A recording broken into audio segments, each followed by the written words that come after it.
உங்கள் தங்கம் வெள்ளி வைர நகைகளை விற்று பணம் பெற நம்பிக்கையான நிறுவனம் மேக்ஸ் கோல்ட். கால் 04454545545. தங்கம்னா காசு, அது விற்கணும்னா மேக்ஸ். பொங்கலே முடிஞ்சு போச்சுங்க. பொங்கலே முடிஞ்சு போச்சு அப்படின்னு சொல்றதுக்கான காரணம் என்ன? அந்த பொங்கல் வந்திருந்தா, அந்த பொங்கலில் ஜனநாயகன் வந்திருந்தா அதுதாங்க ஜனநாயகன் பொங்கல். ஆனால் என்ன நடந்தது, ஏது நடக்குது ஒன்றுமே புரியல. ஒரு திட்டமிட்ட சதியா அல்லது படமே வரக்கூடாதுன்னு முடிவு பண்ணியிருக்காங்களா? இதெல்லாம் தாண்டி ஒட்டுமொத்தமாக ரசிகர்களை தாண்டி தியேட்டருக்காரங்களும் டிஸ்ட்ரிபியூட்டர்களும் பயங்கர அப்செட் வந்து.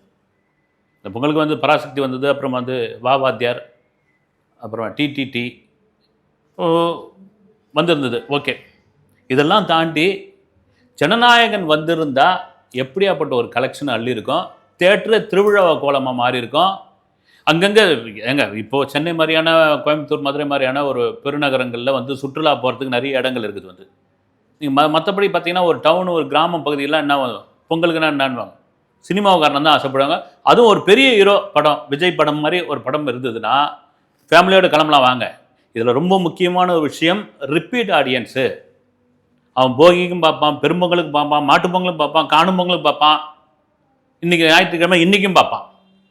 இப்படி ஒரு ரிப்பீட் ஆடியன்ஸ் வந்துக்கிட்டே இருப்பாங்க. அந்த படம் வந்து கிளிக் ஆகிடுச்சு, அதிரி புதிரியான படமாக இருந்தது அப்படின்னு வச்சுங்க, சொல்லவே தேவையில்லை.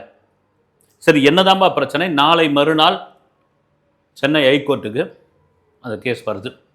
இப்போ சுப்ரீம் கோர்ட்டுக்கு போனாங்க, அந்த கதை உங்களுக்கு தெரியும். சுப்ரீம் கோர்ட்டுக்கு போனப்போ ஹைகோர்ட்டில் அந்த வழக்கு நிலுவையில் இருக்கும்போது, ஏன் சுப்ரீம் கோர்ட்டில் அவசரமாக வந்தீங்க, நீங்கள் அங்கே முடிச்சுட்டு வாங்க அப்படின்போது ஜனநாயகன் தரப்பு வந்து வழக்கறிஞர் அவர் வந்து ஒரே ஒரு விஷயம் மட்டும் கேட்டார். அந்த 20ஆம் தேதி கொஞ்சம் தீர்ப்பு சொல்லுங்கள், நாளைக்கு மறுநாள் அப்படின்னா அது ஓகேன்னு சொல்லிட்டாங்க. இப்போ என்ன பிரச்சனை அப்படின்னா, 20ஆம் தேதி ஓகே, அன்றைக்கே தீர்ப்பு அப்படின்ற அளவுக்கு அன்றைக்கி இறுதி முடிவு. அதை ரொம்ப போட்டு வாய்தாலாம் இழுக்க மாட்டாங்க. சென்சாருக்கு சாதகமாக வந்துருச்சு அப்படின்னா ஜனநாயகன் பட நிறுவனம் வந்து சுப்ரீம் கோர்ட்டுக்கு போவாங்க. ஜனநாயகன் பட நிறுவனத்துக்கு சாதகமாக வந்துருச்சு அப்படின்னா சென்சார் வந்து சுப்ரீம் கோர்ட்டுக்கு மேல்முறையீட்டுக்கு போவாங்க.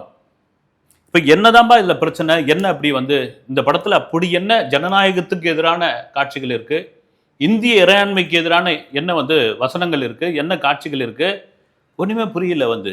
இதை விட நீங்கள் வந்து பாலிவுட் சினிமாவிலேருந்து, தெலுங்கு சினிமாவிலேருந்து, கேரள சினிமாவை வரைக்கும் பார்த்தீங்கன்னா இதை விட, ஏன்னா படம் யாரும் பார்க்கல, இவங்க எந்த காரணத்துக்காக அதை நிறுத்தி வச்சுருக்காங்கன்னு தெரியல, எந்த காரணத்துக்காக அதை கட் கொடுக்குறாங்க, எந்த காட்சிக்காக எந்த இதுக்காக மியூட்டுன்னு சொல்லியிருக்காங்கன்னு தெரியல. சென்சாருக்கும் ஜனநாயகன் பட தயாரிப்பு நிறுவனத்துக்குமான ஈகோ பிரச்சனையா, இல்லது ஒன்றிய அரசுக்கும் விஜய்க்குமான ஒரு சர்ச்சையா, இல்லது என்டிஏ கூட்டணியில் நீ வந்து சேர்ந்துதாமா ஆகணும் அப்படின்ற மாதிரியான ஒரு அழுத்தம் இருக்கிறதா, இல்லை உண்மையிலேயே இதில் வந்து இந்த படத்தில் வந்து பிரச்சனை தான் நடந்துக்கிட்டு இருக்கா அப்படின்ற கேள்வி ஒரு பெரும் கேள்வியாக இருக்குது வந்து. ஏன்னா நீங்கள் வந்து நிறைய பேர்லாம் கூட சொல்லியிருந்தாங்க வந்து, அதில் வந்து அரசியல் சம்மந்தமான நிறைய வசனங்கள் இருக்குது, ரைட், ஓகே. அப்புறம் வந்து இராணுவ சம்மந்தமான சில சின்னங்கள், சில பேட்ச்லாம் பயன்படுத்தியிருக்காங்கன்னு. ஏன் இதுக்கு முன்னாடி நிறைய படங்களில் வந்திருக்குதே, பயன்படுத்தியிருக்காங்களே. சரி, மத நல்லிணக்கத்துக்கு எதிரான காட்சிகளும் வசனங்களும் இருக்குது. அது யாருக்கும் ஒன்றும் தெரியாது, படம் பார்க்கல, இவர் யூகம்தான் வந்து. இதெல்லாம் மீறி இதையெல்லாம் தாண்டி ஒரு சர்ச்சையான படங்கள்லாம் எவ்வளோ வந்திருக்குது. நீங்கள் வந்து பகவந்த் கேசரியோடைய பாதி படமாக, கால்வாசி படமாக, முக்கால்வாசி படமாக அதை விட்டுருங்க. பகவந்த் கேசரி படமே தான் சாமி இது அப்படின்ற பொழுது அந்த படத்தை நீங்கள் போய் தெலுங்கில் மறுபடியும் போய் போட்டு பாருங்கள் வந்து, அதில் என்ன பிரச்சனை இருக்குது. ஒரு வேளை அதையே அப்படியே அடித்தா மாதிரி காப்பி அடிச்சிருக்காரு வந்து ஹெச் வினோத் அப்படின்னா அதில் என்ன பிரச்சனை இருக்குது, அதில் என்ன இருக்குது, இதுதான் கேள்வியாக இருக்குது. இன்னொரு முக்கியமான ஒரு விஷயம் வந்து, எல்லாருக்குமே தெரியுங்க, ஒரு பெரிய ஹீரோ விஜய் ஒரு 250 கோடி ரூபா ஒரு படத்துக்கு சம்பளம் வாங்குறாரு. அவருடைய கடைசி படம், இந்த பட நிறுவனம் கேவிஎன் பட நிறுவனம் வந்து கிட்டத்தட்ட ஒரு 600 கோடி ரூபாய் செலவு பண்ணியிருக்காங்க இந்த படத்துக்கு வந்து. ஒரு பெரிய பிஸ்னஸ் நடந்திருக்குது. உலகம் முழுக்க 5000 தேட்டர் திரையிடுவதற்காக காத்துக்கிட்டு இருக்காங்க. ஓடிடி, சேட்டலைட்டு, ஆடியோ இதெல்லாம் வந்து ஒரு பெரிய விலை போயிருக்குது. இதெல்லாம் மீறி ஃபேன்ஸு, வெறும் விஜய் ஃபேன்ஸ் கிடையாது, ஃபேமிலி ஆடியன்ஸு, என்னப்பா இதில் சொல்ல போகிறாரு வந்து இந்த படத்தில், கடைசி படம்ன்றாரு, அரசியலுக்கு வராரு, வந்துட்டார், எலெக்ஷன் வரப்போகுது, எங்கே போனாலும் டிவிக்கேன்னு இருக்குது. இதில் என்ன அப்படி வந்து விஷயத்தை சொல்லியிருக்காரு? ஒரு சமயம் மக்களுக்கான தேர்தல் அறிக்கையை இந்த படம் மூலம் சொல்லியிருக்காரா? இல்லை சமகால அரசியலை வந்து இதில் எதிர்த்து பேசியிருக்காரா அப்படின்ற ஒரு பெரும் ஆவல் இருக்குது. அதெல்லாம் தாண்டி இவங்க சொல்கிற மாதிரி இறையாண்மைக்கு எதிரான படம், கடுமையான வசனங்கள் வைக்கப்பட்டுள்ளது. அப்படியே பார்த்தீங்கன்னா இது வந்ததுன்னா மக்கள்லாம் கொந்தளிச்சு போயிடுவாங்க, நாட்டில் வந்து சட்டம் ஒழுங்கு பிரச்சனைலாம் ஏற்படும் அப்படின்னா அது யாருக்கு பண்ணுவாங்க அப்படின்னா, எனக்கு நான் சொல்கிறேன் வந்து இப்படி ஒரு கதையை இப்படி ஒரு கண்டென்ட்டை எடுக்கணும்னு யார் முடிவு பண்ணுவாங்க அப்படின்னா, ஒரு குறைஞ்ச பட்ஜெட்டில் இல்லது ஒரு டெலிஃபிலிம் மாதிரி, ஒரு ஷார்ட் ஃபிலிம் மாதிரி, அல்லது வந்து ஒரு புதுமுக ஹீரோக்கள் அல்லது புதுமுக இயக்குனர் சேர்ந்து ரொம்ப கம்மி பட்ஜெட்டில். அது காரணம் என்னன்னா, பிரச்சனை வந்தால் பார்த்துப்போம், இவ்வளோ தான் இதுக்கான பட்ஜெட் பண்ண முடியும், அதுக்கப்புறம் பார்த்துப்போம். சல்லியர்கள்னு ஒரு படம் வந்தது வந்து, அந்த படத்துக்கு பாருங்கள் வந்து தியேட்டர் கொடுக்க மாட்டேன்னாங்க, கொடுக்கவே மாட்டேன்னாங்க வந்து, அதோட நின்று போச்சு. அது கடந்து போச்சு. அது தியேட்டர் கொடுக்காத ஒரு பெரிய வருத்தமான விஷயம், கண்டிக்கக்கூடிய ஒரு விஷயம் வந்து. ஆனால் அதை தாண்டி ஒரு மெகா பட்ஜெட்டில் எந்த படமாக இருந்தாலும் சரி, ஒரு மெகா பட்ஜெட்டில் ஒரு பெரிய ஹீரோ அவர் நடிக்கிறார் அப்படின்னா, நடிச்சிருக்கார் அப்படின்னா, அதுக்குள்ளே சர்ச்சையான விஷயத்தை கண்டிப்பாக சேர்க்க மாட்டாங்க வந்து. இவ்வளோ பெரிய சர்ச்சையான விஷயத்தெல்லாம் சேர்க்க மாட்டாங்க பெரிய அளவில். ஹைகோர்ட்டுக்கு போது, சுப்ரீம் கோர்ட்டுக்கு போது, சென்சார் வருது, சென்சார் பார்க்குறாங்க, மறுபடியும் ரிவைசிங் கமிட்டிக்கு அனுப்புறாங்க, ரிவைசிங் கமிட்டியில் இங்கே வருது, அப்புறம் யூஎஸ் சர்டிஃபிகேட் கொடுக்குறாங்க, அப்புறம் வந்து அதில் வந்து கட்டு கொடுக்குறாங்க, அப்புறம் மியூட்டு கொடுக்குறாங்க. இவ்வளோ பிரச்சனை வந்து இந்த மாதிரியான ஒரு பெரும் பட்ஜெட் படங்களுக்கு செய்ய மாட்டார்கள். ஏன்னா அந்த ப்ரொடக்ஷன் நிறுவனத்துக்கு அந்த ஹீரோக்கும் தெரியும். விஜய் வந்து இத்தனை படம் நடிச்சிருக்காருல்ல, அவருக்கு எவ்வளோ பெரிய சினிமா அனுபவம் இருக்கும். கேவிஎம் ப்ரொடக்ஷன் வந்து கர்நாடகாவில் படம் எடுத்திருக்காங்க, அவங்க இவ்வளோ பெரிய முதலீடு போட்டிருக்காங்க. இந்த மாதிரியான காட்சிகள், இந்த மாதிரியான வசனங்கள், இந்த மாதிரியான செய்திகள் இந்த படத்தில் சொன்னால் அதை கண்டிப்பாக தடை செய்வார்கள் தெரியும். அப்போ இது என்ன முழுக்க முழுக்க அரசியலாக இதுக்குள்ள அப்படின்னா, அது படம் வந்த பிறகு தெரியும். இது ஒரு கட்டத்தில் அரசியலாக தான் தெரியுது. நான் உதாரணத்துக்கு சொல்லணும்னா, 25 வருஷத்துக்கு முன்னாடி காற்றுக்கு என்ன வேலி அப்படின்னு ஒரு படம், புகழேந்தி தங்கராஜ் அவர் தான் டைரக்டர், பத்திரிகையாளர் அவர். அந்த படம் வந்து எடுத்து முடிச்சிட்டாங்க. முடிச்சு சென்சார் பண்ணோன்னே கொடுக்க மாட்டேன்னாங்க சென்சாருக்கு. ரொம்ப ஒரு அவருடைய சக்திக்கு ஏற்ற மாதிரி குறைந்த பட்ஜெட்டில் அந்த படத்தை பண்ணியிருந்தார். சென்சார் கொடுக்கவே முடியாது. ரிவைசிங் கமிட்டிக்கு போகிறது, மறுபடியும் வரது, இங்கே பார்க்கறது, கொடுக்க முடியாது. என்ன காரணம் அப்படின்னு சொன்னாங்க அப்படின்னா, பக்கத்து நாடான நம்ம நட்பு நாடினுடைய இராணுவத்தை நீங்கள் வந்து தவறாக காட்டுகிறீர்கள், இது வந்து 2 நாட்டுக்கான ஒரு நட்புக்கான பிரச்சனையாக மாறும் அப்படின்னு சொல்லி அதை என்னென்னவோ பண்ணாங்க. போய் டெல்லியில் போய் உண்ணாவிரதம் இருந்தார் அந்த டைரக்டரு. அப்புறம் பாரதிராஜா தலைமையில் வந்து ஒரு பெரிய ஊர்வலம் நடத்தினாங்க. 16 நாளில் எடுக்கப்பட்ட படம் அப்படின்னா அதோட பட்ஜெட் இருக்கு. நான் இதோ சொல்லலை வந்து 16 நாளில் எடுக்கப்பட்ட அந்த படத்திற்கு சென்சார் கிடைப்பதற்கு 18 மாதம் ஆச்சு வந்து. இந்த மாதிரி படங்கள்லாம் இது தாங்கும். நீங்கள் கண்டென்ட் இது சொல்ல வரும்போது அவங்களுக்கு தெரிஞ்சிருக்கும். இப்போ இயக்குனர் தங்கராஜுக்கு வந்து, புகழேந்தி தங்கராஜுக்கு தெரிஞ்சிருக்கும் இந்த படத்தை வந்து பிரச்சனை வரதான் செய்யும். அதே சமயத்தில் கமர்ஷியலாக இது எந்த அளவுக்கு ஹிட் ஆகும்னு அவருக்கு தெரியும். அதேவேளை என் கருத்தை சொல்கிறதுக்கு நீங்கள் யார் வந்து தடை போடுறதுக்கு, இவ்வளோ பெரிய தடையை கொண்டு வரதுக்கு நீங்கள் யார்? என் கருத்தை தானே சொல்கிறேன் நான் வந்து. இது என்ன அந்த அளவுக்கு மக்கள் மத்தியில் என்ன கொந்தளிப்பு ஏற்படுத்த போகுது அப்படின்ற கேள்வி மிக முக்கியமான கேள்வி. இதை தான் இங்கே நிறைய பேர் சொல்கிறாங்க வந்து, விஜய் படம் இந்த படத்தில் ஒரு 500 கோடி ரூபாய் 600 கோடி ரூபாய் முதலீடு அப்படின்னா, இதில் வந்து யாராவது பண்ணுவாங்களாப்பா? இது மாதிரி ஒரு தேவையில்லாத விஷயத்தை சேர்ப்பாங்களா? இது ஒரு பக்கம் இருக்கட்டும். இந்த படத்துக்கு தடை மேலே தடை, தடை மேலே தடை, தடை மேலே தடை. இது எப்போ வந்தாலும் பொங்கல் தாங்க நாங்கள் கொண்டாடுறோம். இன்னொரு விஷயம் டாக் என்ன ஓடிக்கிட்டு இருக்குன்னா, மார்ச் முதல் வாரத்தில் தேர்தல் தேதிக்கான அறிவிப்பு வந்துடும். தேர்தல் தேதி அறிவித்த பிறகு இந்த படத்தை நீங்கள் ரிலீஸ் பண்ண முடியாது. என்ன அவர் ரிலீஸ் பண்ணா?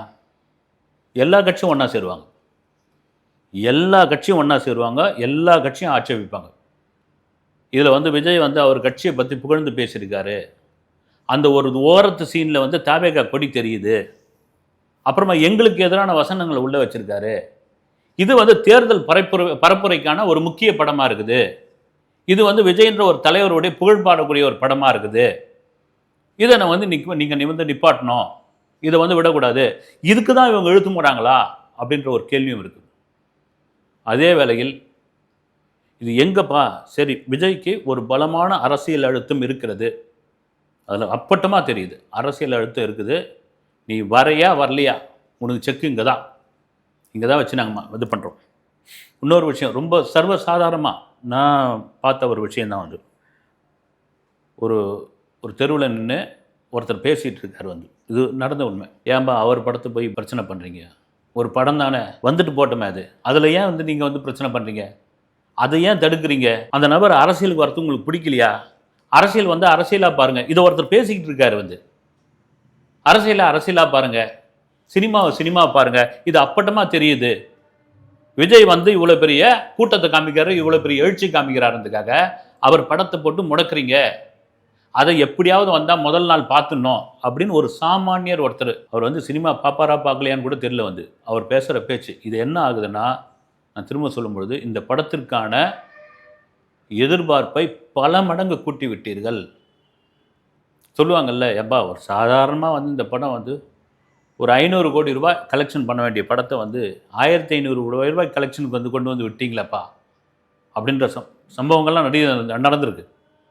அதெல்லாம் மீறி சாதாரண பொதுமக்களுக்கு கூட தெரிஞ்சிருக்கு அப்படின்னா அந்த மீடியா தான் அதுக்கான காரணம். நீங்கள் கொடுக்குற அழுத்தம் தான். இது விஜய்க்கு ஃபேவராக மாறிக்கிட்டு இருக்குதுல மாற்றுக்கிறது கிடையாது. அதே வேளையில் பல பேர் சொல்கிறது என்னென்னா, இந்த பிரச்சனைக்கு வந்து இவ்வளோ ஆதரவு இருக்குல்ல, வெளியே ஆதரவு இருக்குது. இப்போ நாம் பேசுகிறோம், படத்துக்கே சம்மந்தம் இல்லாத நாம் பேசுகிறோம், பொதுவான ஆட்கள் பேசுகிறாங்க. பப்ளிக் பைட்ஸ் எடுக்கும்போது பசங்க வந்து அப்படி வந்து சொல்லுதுங்க வந்து, விஜய் அண்ணா படம் வரட்டும், விஜய் அண்ணா படம் வந்தால் தான் எங்களுக்கு பொங்கல் அப்படின்னு. ஆனால் விஜய் ஏன் வந்து இன்னும் ஒரு வார்த்தை கூட வாய் திறக்க மாட்டேங்கிறாரு? கோர்ட்டில் இருக்குது, சென்சாரில் இருக்குது, எல்லாம் ரைட்டு. நீங்கள் டேரிங்காக வேணாம், டீகோட் பண்ணி கூட பேசலாமே. இதை ஏங்க எனக்கு இப்படி அப்பட்ட ஒரு பிரச்சனையை கொடுக்குறீங்க? பொதுவாக பேசலாம்ல. நான் என்னங்க பண்ணேன்? நான் அரசியலுக்கு வந்து தப்பா? நான் வருஷத்துக்கு 1000 கோடி அப்படி உதறி தள்ளிட்டு இங்கே வந்தது தப்பா?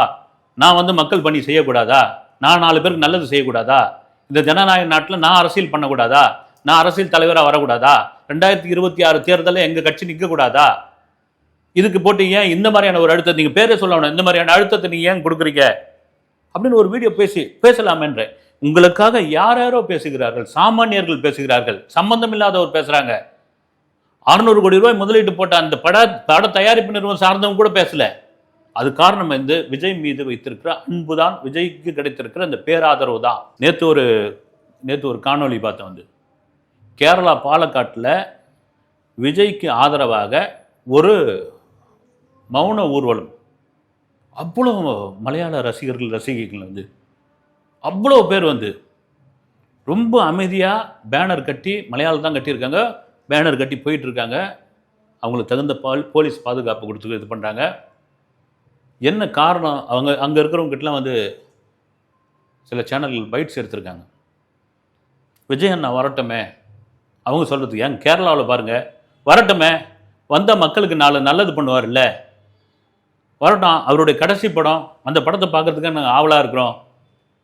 ஒரு தமிழ்நாட்டை தாண்டி அண்டை மாநிலமான கேரளாவில் ஒரு நடிகருக்கு, ஒரு அரசியல் தலைவருக்கு கிடைச்சிருக்குன்னா அது எவ்வளோ பெரிய வரவேற்பு வந்து. இது எல்லாம் ஒன்றா சேர்ந்து தான் ஒரு காண்டாகிறாங்க. இதுதான் வந்து அழுத்தம் கொடுக்குறாங்க. ஒரு பக்கம் வந்து காங்கிரஸ் ஆதரவு கொடுக்குறது, இன்னொரு பக்கம் வந்து பிஜேபி வந்து மௌனமாக இருக்குது, இன்னொரு பக்கம் வந்து திமுக வந்து கொண்டாட்டமாக இருக்குது வந்து, ரைட், ஓகே. இன்னொரு பக்கம் அதிமுக அதனுடைய கூட்டணியும் பார்த்திங்கன்னா சைலண்ட்டாக இருக்குது. அப்போ விஜய் தனித்து விடப்படுகிறாரா? விஜய் தனித்து தான் நிற்பாரா? விஜயை கட்டாயப்படுத்தி இந்த கூட்டணிக்கு கொண்டு வர போகிறீங்களா? இதெல்லாம் தாண்டி ஜனநாயகன் படம் வருமா வராதப்பா? சில ஓடிடின்னாங்க வந்து, நான் விசாரிச்சு கூட நான் கூட சொல்லியிருந்தேன், ஒரு மனுஷன் கோவம் வந்து ஒரு உச்சக்கட்டமாக வந்துருச்சுன்னு வச்சுங்க, எடுத்து ஓடிடியில் போடியா, பார்த்துக்கலாம், அப்படியா போட்டு பார்த்துலாம், தேட்டருக்கு வர ரசிகர் அங்கே வந்துடுறாங்க. ஏன்னா மாஸ்டர் படம் கிட்டத்தட்ட 1 வருஷம் இருந்தது. ஆனால் அந்த 1 வருஷத்தில் அவங்க ஓடிடின்ற விஷயத்துக்குள்ளே போகவே இல்லை, ரொம்ப உறுதியாக இருந்தாங்க. ஏன்னா மற்ற படங்கள்லாம் 2 படங்கள்லாம் பேர் சொல்ல விரும்பலை, திப்புன்னு எடுத்து போய் ஓடிடியில் விட்டோடனே தேட்டருக்காரங்களாம் கதறாங்க வந்து. ஒரு ஹீரோ எடுத்து போய் ஓடிடியில் விட்டார், இவருக்கு திருப்பூர் சுப்பிரமணியம் இருக்கார் வந்து, தலையால் அடிச்சுக்கிட்டார் வந்து. எங்கள் தேட்டர் நடத்துறதுக்கு ஒரு 1.5 வருஷமாக மூடி வச்சுருங்க தேட்டரை, நீங்கள் எடுத்து போய் கொடுக்குறீங்க, நீங்கள் ஒரு பெரிய ஹீரோ, உங்களை நம்பி தானே நாங்கள் தேட்டர் நடத்துகிறோம், உங்களை நம்பி தானே வந்து ஆயிரக்கணக்கான தொழிலாளர் இருக்காங்க, எல்லாரும் எடுத்து போய் ஓடிடின்னு கொடுத்துட்றீங்களே, என்னங்க அதில் நியாயம்? அப்போ ஓடிடி பெரிய காசு கொடுத்தாங்க.